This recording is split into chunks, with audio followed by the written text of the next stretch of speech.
英語聞き流しリスニング、英語テキストと MP3 音声ダウンロードはホームページからご利用いただけます。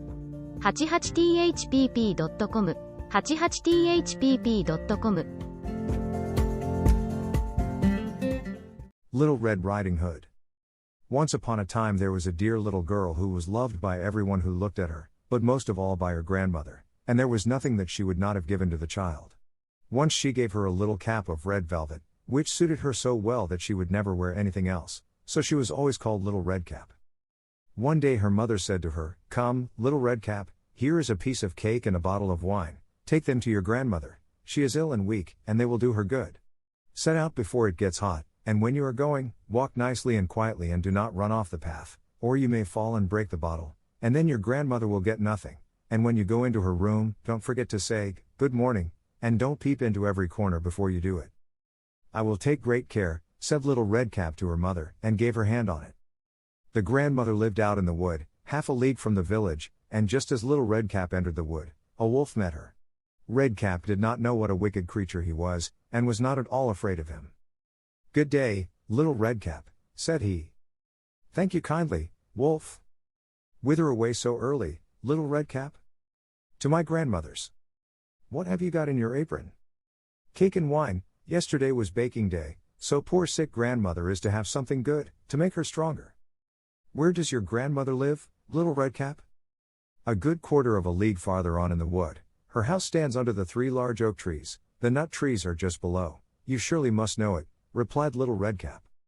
The wolf thought to himself, "What a tender young creature. What a nice plump mouthful, she will be better to eat than the old woman. I must act craftily, so as to catch both." So he walked for a short time by the side of Little Red Cap, and then he said, "See, Little Red Cap, how pretty the flowers are about here, why do you not look round? I believe, too, that you do not hear how sweetly the little birds are singing. You walk gravely along as if you were going to school, while everything else out here in the wood is merry." Little Red Cap raised her eyes, and when she saw the sunbeams dancing here and there through the trees, and pretty flowers growing everywhere, she thought, "Suppose I take grandmother a fresh nosegay, that would please her too. It is so early in the day that I shall still get there in good time," and so she ran from the path into the wood to look for flowers. And whenever she had picked one, she fancied that she saw a still prettier one farther on, and ran after it, and so got deeper and deeper into the wood. Meanwhile the wolf ran straight to the grandmother's house and knocked at the door. "Who is there?" "Little Red Cap," replied the wolf. "She is bringing cake and wine, open the door." "Lift the latch," called out the grandmother, "I am too weak, and cannot get up." The wolf lifted the latch, the door sprang open, and without saying a word he went straight to the grandmother's bed, and devoured her. Then he put on her clothes, dressed himself in her cap, laid himself in bed and drew the curtains. Little Red Cap, however, had been running about picking flowers, and when she had gathered so many that she could carry no more, she remembered her grandmother, and set out on the way to her. She was surprised to find the cottage door standing open, and when she went into the room, she had such a strange feeling that she said to herself, "Oh dear! How uneasy I feel today, and at other times I like being with grandmother so much." She called out, "Good morning," but received no answer, so she went to the bed and drew back the curtains. There lay her grandmother with her cap pulled far over her face, and looking very strange. "Oh, grandmother," she said, "what big ears you have." "The better to hear you with, my child," was the reply. "But, grandmother, what big eyes you have," she said. "The better to see you with, my dear." "But, grandmother, what large hands you have." "The better to hug you with." "Oh. But, grandmother, what a terrible big mouth you have." "The better to eat you with." And scarcely had the wolf said this, then with one bound he was out of bed and swallowed up Red Cap.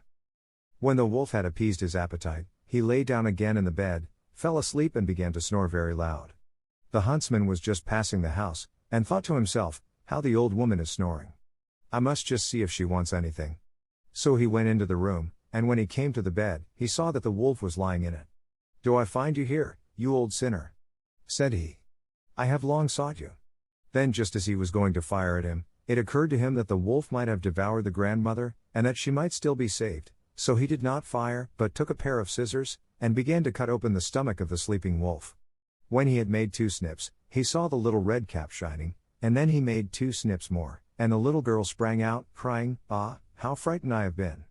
How dark it was inside the wolf, And after that the aged grandmother came out alive also, but scarcely able to breathe. Redcap, however, quickly fetched great stones with which they filled the wolf's belly, and when he awoke, he wanted to run away, but the stones were so heavy that he collapsed at once and fell dead. Then all three were delighted. The huntsman drew off the wolf's skin and went home with it. The grandmother ate the cake and drank the wine which Redcap had brought, and revived, but Redcap thought to herself, "As long as I live, I will never by myself leave the path, to run into the wood, when my mother has forbidden me to do so." It also related that once when Redcap was again taking cakes to the old grandmother, another wolf spoke to her, and tried to entice her from the path. Redcap, however, was on her guard, and went straight forward on her way, and told her grandmother that she had met the wolf, and that he had said good morning to her, but with such a wicked look in his eyes, that if they had not been on the public road she was certain he would have eaten her up. "Well," said the grandmother, "we will shut the door, that he may not come in." Soon afterwards the wolf knocked, and cried, "Open the door, grandmother, I am little Redcap, and am bringing you some cakes." But they did not speak, or open the door, so the greybeard stole twice or thrice round the house, and at last jumped on the roof, intending to wait until Redcap went home in the evening, and then to steal after her and devour her in the darkness. But the grandmother saw what was in his thoughts. In front of the house was a great stone trough, so she said to the child, "Take the pail, Redcap, I made some sausages yesterday, so carry the water in which I boiled them to the trough." Redcap carried until the great trough was quite full. Then the smell of the sausages reached the wolf, and he sniffed and peeped down, and at last stretched out his neck so far that he could no longer keep his footing and began to slip, and slipped down from the roof straight into the great trough, and was drowned. But Redcap went joyously home, and no one ever did anything to harm her again. 英語聞き流しリスニング、英語テキストと MP3 音声ダウンロードはホームページからご利用いただけます。88thpp.com、88thpp.com